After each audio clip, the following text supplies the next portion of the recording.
Welcome back to Daytime Ottawa. Well, those that know me well know I'm an absolute sports fanatic, but probably not a bigger sports fanatic than my next guest. Really excited to have him on the show because he's got a great connection here to Ottawa and to Rogers TV. Howie Mooney joining me on the show. He's the author of this brand new book, Crazy Days and Wild Nights, a collection of incredible true stories from the pages of sports history. Welcome, Howie. Great to have you here. Thanks for having me, Derek.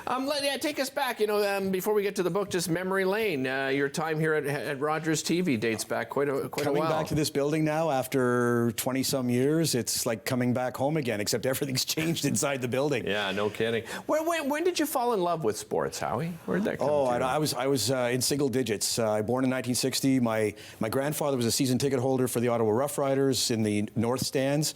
My uncle, when the South Stands were built, became a season ticket holder there, and I felt like, oh wow, they have season tickets for the Rough Riders. They must be the richest people in the world. And when my brother and I were about 12 or 13, the Royal Bank had a program where if you were a kid of a certain age, for $5, you set up an account with them. For $5, you could get season tickets in the end zones. And my brother and I did that, and we felt like we were the richest people in the world. Wow, what a great story! And I mean, you have obviously come across many stories over the years. That's why you penned this book, Crazy Days and Wild Nights. Tell me about the title here. It's 19 different stories about some outlandish things that have happened in the world of sports over the last 60 years. And I tried to arrange the chapters chronologically. The first chapter takes place in 1965. It's a baseball game between the Los Angeles Dodgers and the San Francisco Giants. Okay. It's the fourth game of a 4-game series in August. They're close in the standings. It's coming down to crunch time, and the Giants need to win. Juan Marichal is pitching for the Giants. He's a Hall of Famer, against Sandy Koufax, another Hall of Famer. Oh, yeah. And the teams don't like each other. Okay. And the first batter up for the Dodgers, Marichal throws at his head. Johnny Roseborough is the catcher for the Dodgers. He says, I don't like this.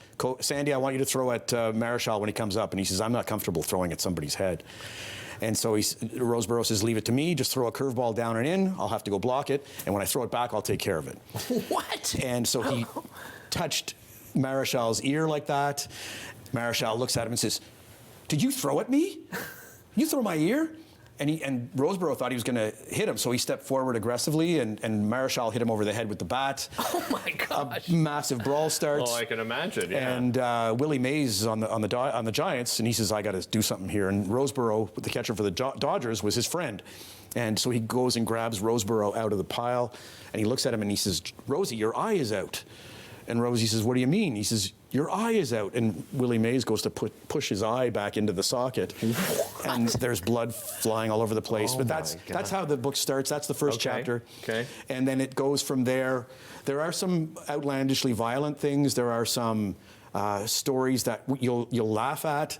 There are some stories, it goes through time. And the last story of the book is, I wrote it after Walter Gretzky passed away. Oh, yeah. And I've friends in media and friends all over the place, and I went to them and I said, tell me a Walter Gretzky story that you have, and so a few of them gave me different Walter Gretzky stories, and I put them in the book, and that's the last chapter. What, when you think of Wayne Gretzky, or I'm just thinking of any father and son, I don't think there's any more famous father in all of sports, right? I mean, what an incredible person that he was, right? I'll tell you a story about how wonderful he was. Okay.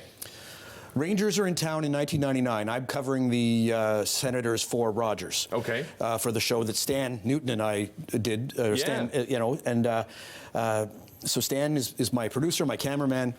We go to what it used to be called the Corral Center, and we're waiting for Wayne to come out after the morning skate. A whole bunch of media are there. Of course. They want to get Wayne. Wayne walks past everybody, says, sorry guys, not today. Walter comes out, does personal interviews with everybody individually. And, I was so amazed at his grace, at his poise, at his patience. And Walter Gretzky, I became a big fan of him that day. Yeah. Was that not Wayne's last game in Canada? Yes. Right? I remember that game because I actually got a glass, like right at the glass seats to see him. And Wayne Gretzky, my brother and I were pounding on, we were pounding on the glass, and he gave us a little wink. And I remember being like, "Oh my God, Wayne Gretzky looked at us." I mean, this was so exciting. What about that's one connection to Ottawa? Any other connections to Ottawa within some of the stories? There was a trio of terrible things that happened at the Civic Center between 1969 and 1977. 69, the St. Louis Blues, Boston Bruins, Wayne Mackey, Ted Green stick swinging incident. Okay. That's in there. There was in 1972 a playoff series between the London Knights and the 67s that was so violent and so outrageous and egregious that the league was considering suspending the series. Really? Parents of the players on the 67s who based themselves on speed and skill were going to pull their kids from the series. Wow. Because of that. Yeah. But eventually the 67s won. They went to they went to the league final, I think, against the Peterborough Petes, who were coached by Roger Nielsen, and the Petes went on to play in the Memorial It's Cup. just one story after another. One story after another. You can jump around. You know. Yeah, exactly. I think that's the nice thing. There are a lot of hockey stories in there, but there's football, there's baseball, there's a tennis basketball, story. there's a tennis story. Yeah. You've got a book signing at a great location coming up on March 25th from 1 to 4 p.m. This coming Saturday, it's at the Domaine Perreault Winery in Navan. If you have a book already, bring it out. I'll sign it happily. If you don't have a book already, I will have some books there for purchase. And if I can, Derek, I'd like to thank two people. Sure.